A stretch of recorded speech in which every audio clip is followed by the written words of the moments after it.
Halo sobat-sobat semua, kembali lagi di channel Behold.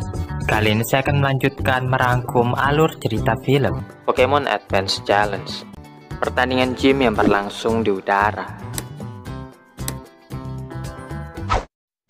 Pertandingan gym sebentar lagi akan dimulai.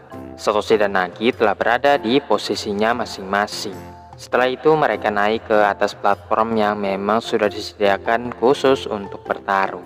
Sebelum pertandingan dimulai, Nagi meminta kekuatan kepada angin, ritual yang seringkali dilakukannya pada setiap pertandingan. Sedangkan Satoshi hanya bermodalkan nekat untuk bisa menangkan pertandingan ini.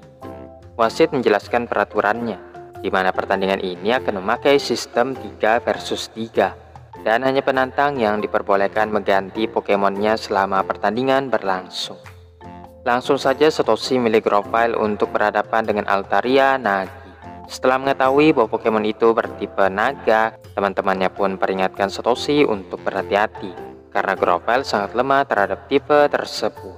Nagi merintahkan Altaria Pack, dan untuk mengatasinya Satoshi merintahkan Grovyle Ballet Seed. Altaria yang mampu menghindari serangan tersebut, berhasil mentargetkan serangan beruntun kepada Grovyle hingga dia terjatuh. Nagi kemudian merintahkan Altaria menggunakan pack lagi, tapi Satoshi menyuruh Grovyle menghindarinya dengan mencet tiang totem dan melakukan backflip.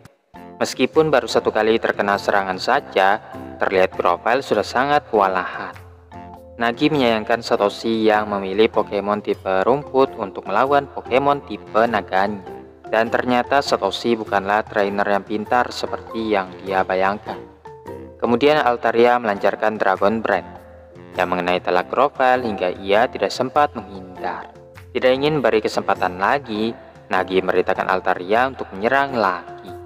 Namun Satoshi bertindak cepat dengan merintahkan Grovyle untuk menghindarinya. Dan Nagi juga agak sedikit khawatir dengan Grovyle yang terus-menerus menghindari serangan Pokemonnya.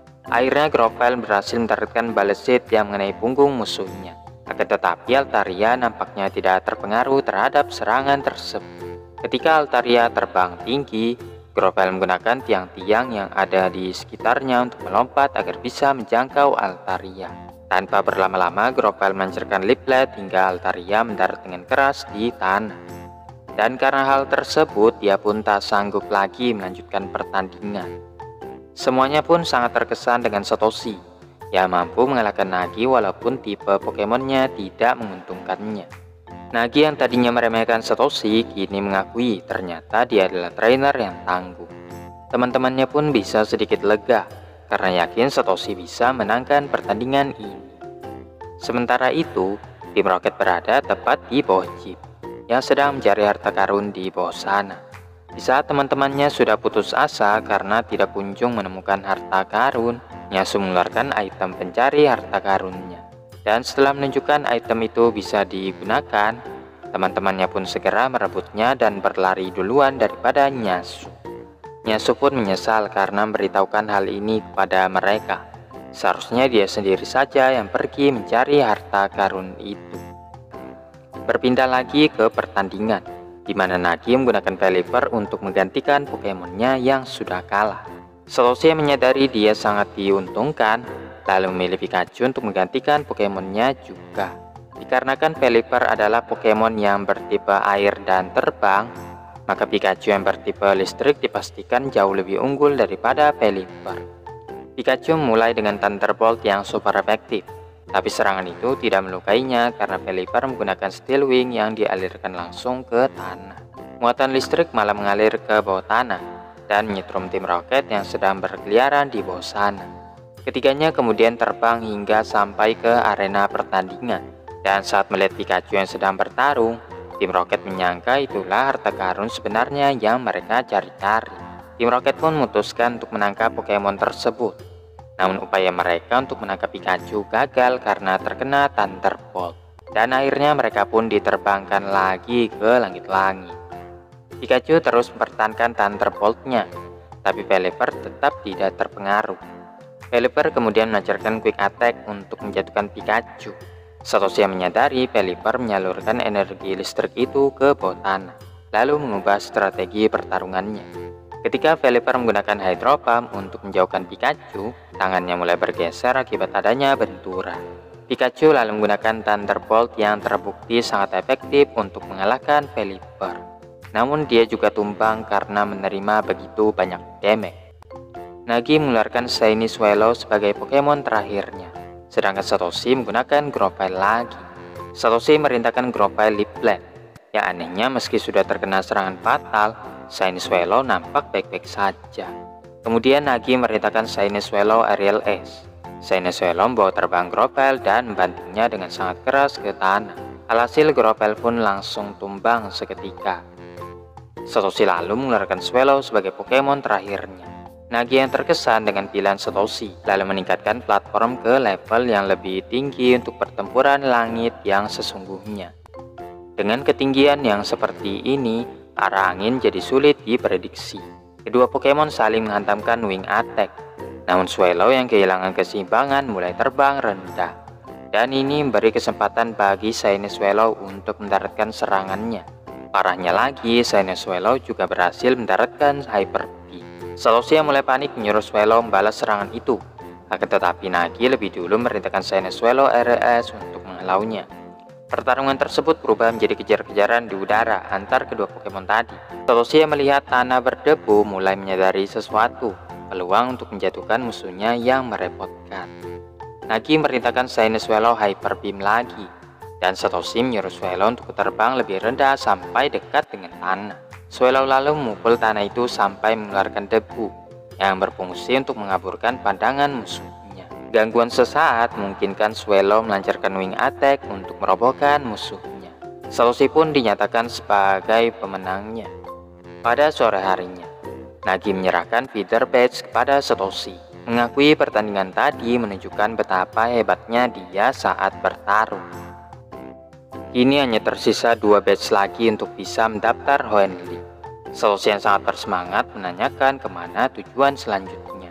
Takeshi mengatakan untuk pergi ke Mos Def City, yang bisa mereka capai melalui kapal feri yang ada di kota berikutnya. Satoshi langsung mengajak teman-temannya untuk segera berangkat.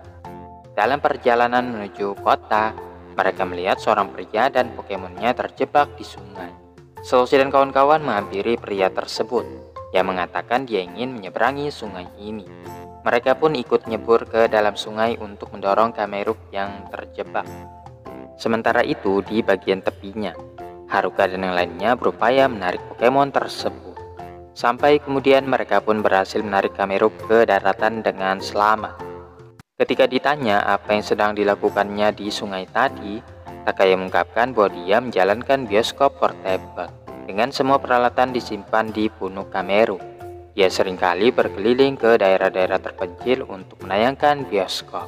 Semua dilakukannya hanya untuk menghibur orang-orang, terutama mereka yang belum pernah sama sekali menonton bioskop. Dikala itu, tim Rocket sedang mengawasi dari balon udaranya. Tim Rocket yang melihat Camerupt membawa perlengkapan film, menyatakan Pokemon itu akan sangat pas untuk dipersembahkan kepada bos. Singkat cerita, ketika Satoshi dan kawan-kawan sampai di perintian berikutnya, tim Rocket menyergap mereka masuk ke dalam lubang.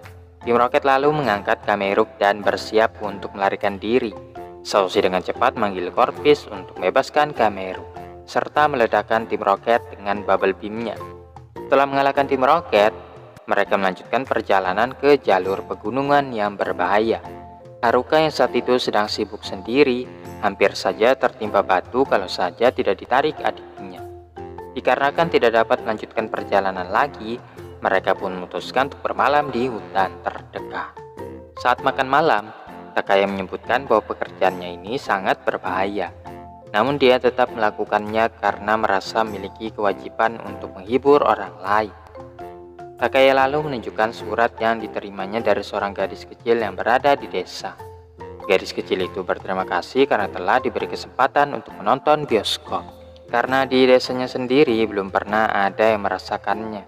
Hal ini memperkuat tekadnya untuk melanjutkan pekerjaannya yang berbahaya ini, meskipun tidak dibayar sekalipun.